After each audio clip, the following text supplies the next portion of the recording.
రెడ్డికి మంత్రి ఆనం రామనారాయణ రెడ్డి మాట్లాడుతున్నారు. ఇప్పుడు లైవ్ చూద్దాం. మా నాయకులకు అంటకట్టడానికి మీరు ఒక ప్రయత్నం చేస్తున్నారు. ఇంకా మీకు జ్ఞానం కలగల. కనీసం మీకు మాట్లాడేటప్పుడైనా ఏ తేదీల్లో జరిగింది ఇది, ఎవరు అప్పటి ప్రభుత్వం, ఎవరు అప్పుడు పాలకవర్గం అనేది ఆలోచన కూడా చేసే పరిస్థితి ఈ జగన్ రెడ్డికి లేదు. ఎందుకంటే అతను ఒక మాఫియా సామ్రాజ్య అధినేత. మాఫియాలకి ఆయన పెద్ద. ఆయన అధికారంలోకి వచ్చిన సంవత్సరం రోజులకు ముందే ఈ రాష్ట్రంలో ఈ ప్రాంతాల్లో మాఫియా చెలరేగిపోతూ ఉంది. గంజాయి, మాదక ద్రవ్యాలు, ఇలాంటివన్నీ, స్మగ్లింగు, ఎర్రచందనం, ఇలాంటివన్నీ కూడా వస్తున్నాయని చెప్పే ప్రయత్నం ఆనాడు చేస్తే ఆ మాఫియాలను వెనకేసుకొచ్చారే తప్ప నువ్వు వాస్తవాలను గ్రహించడానికి నీకు సమయం దొరకలేదు. కాబట్టి ఇవాళ మాఫియాలకి నాయకుడిగా ఉన్నటువంటి ఒక మాఫియా లీడర్ నువ్వు.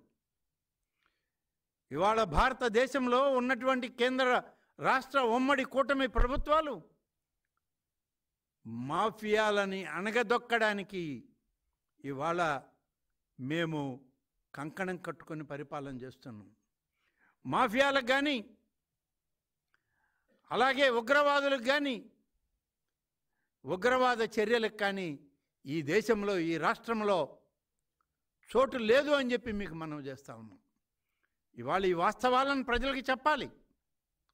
మాఫియా సామ్రాజ్యం 5 సంవత్సరాల్లో ఈ రాష్ట్ర ప్రజానీకాన్ని, రాష్ట్ర ప్రభుత్వాన్ని అన్ని విధాలా దోచుకుని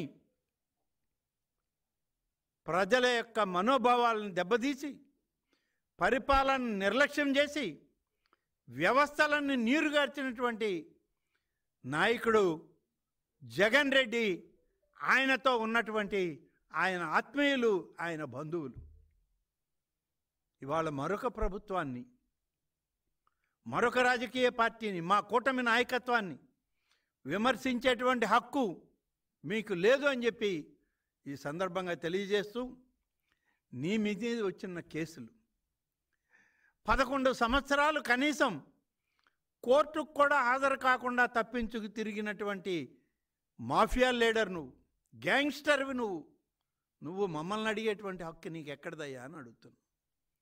ఇటువంటి వ్యక్తి ఇంకా రాజకీయాల్లో తన ఉనికిని కాపాడుకోవడానికి నెలకో 2 నెలలకో ఒకసారి తాడేపల్లి కార్యాలయం అనేటువంటి దానికి వచ్చి ఒక మీడియా సమావేశం పెట్టి వెళ్ళిపోతున్నాడు.